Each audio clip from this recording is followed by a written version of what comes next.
Hey guys, today's video is about the benefits and harms of legal and illegal substances. It's just going to be a brief overview. I'm not going to go into every single detail about every illegal substance because otherwise that would take forever.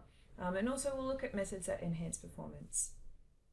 Alright, so first up you've got performance enhancement and you can divide it into two aspects. One is legal and one is illegal, and both of those categories have substances and methods that athletes engage in to enhance their performance. So we'll start off with legal methods. Mainly the legal method of improving performance is altitude training. So looking at training at high altitudes, so there's an increase in myoglobin levels and therefore there's more oxygen that can be taken up during exercise. Also athletes use resistance devices to improve their muscular mass, compression garments to increase blood flow, and then also specialized training equipment related to any particular sport. Alright, there's also some legal substances, caffeine, which is a stimulant.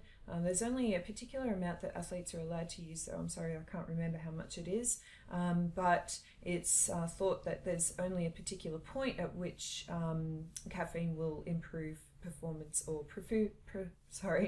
improve mental performance anyway. So if you have, say, 5 cups of coffee compared to 1 cup of coffee, it may not make too much of a difference because your body only responds to a certain limit.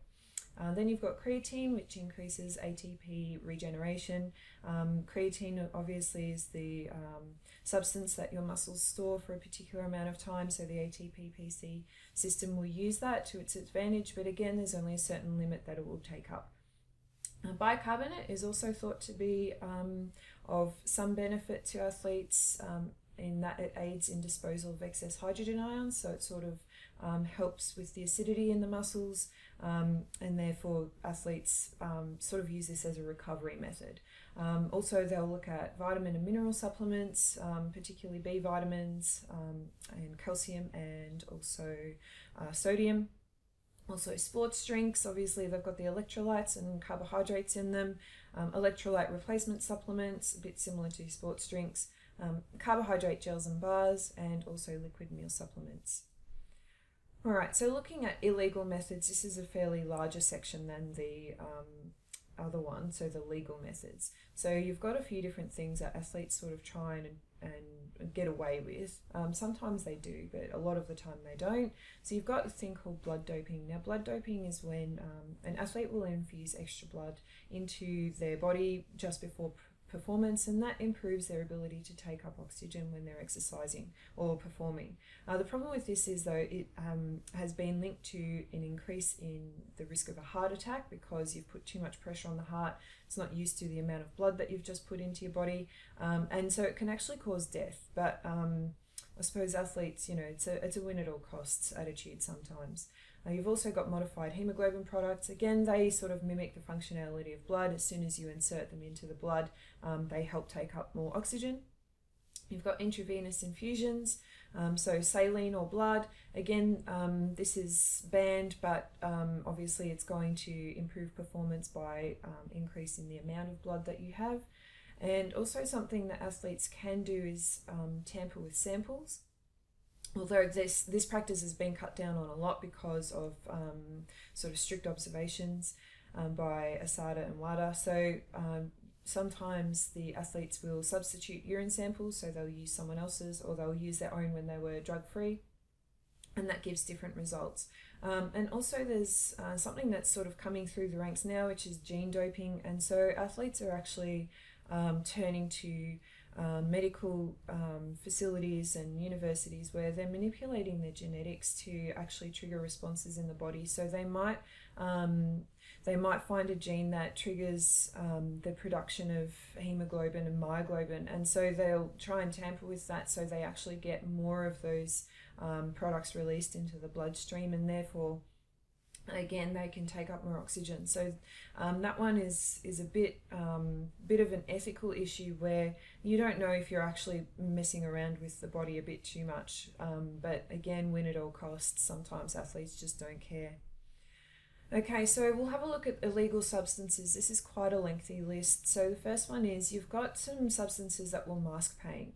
And so this is if an athlete would like to carry through performance with injury, that they know they can win, but they just can't cross that pain threshold. And so they'll take these drugs to deal with that. And some are narcotics, cortisone, or just local anesthetics. So all of these, remember, are banned. And then you've got some that will actually mask drug use. So an athlete will take drugs and then they'll take another drug to actually hide the fact that they took the first drug. So these ones are also banned. So some of these are diuretics, epitestosterone, plasma expanders, and also secretion inhibitors. Again, I'm not going to go through what every single drug does, because otherwise we'd be here for a couple of hours.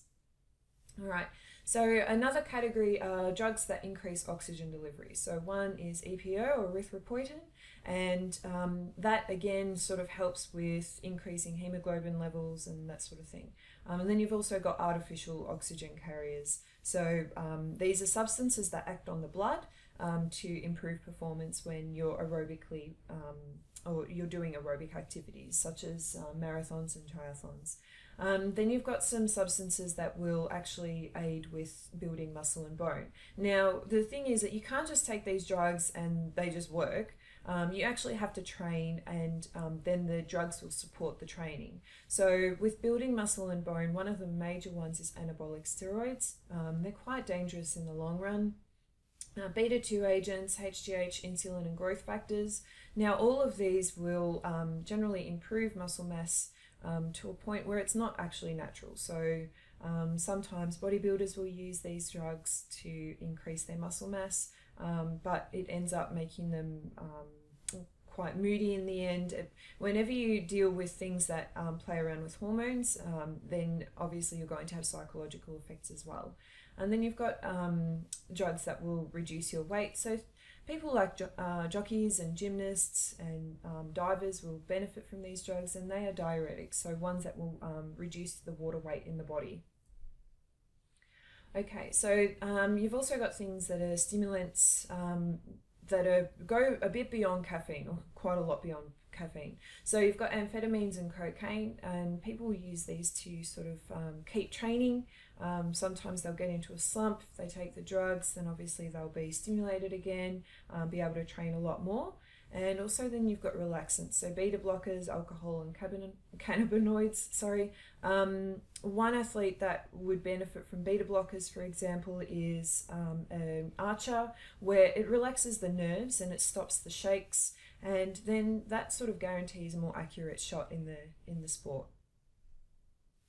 Okay, so just in summary, you've got performance enhancement, you've got legal versus illegal, and then substances versus methods. So with your legal substances, you've got nutritional supplements, and your methods could be generally altitude training. Then you've got illegal substances, so EPO, stimulants, masking agents, relaxants. I've got stimulants there twice. Tissue builders and weight loss, and then illegal methods mainly revolve around blood doping. All right, thanks for watching.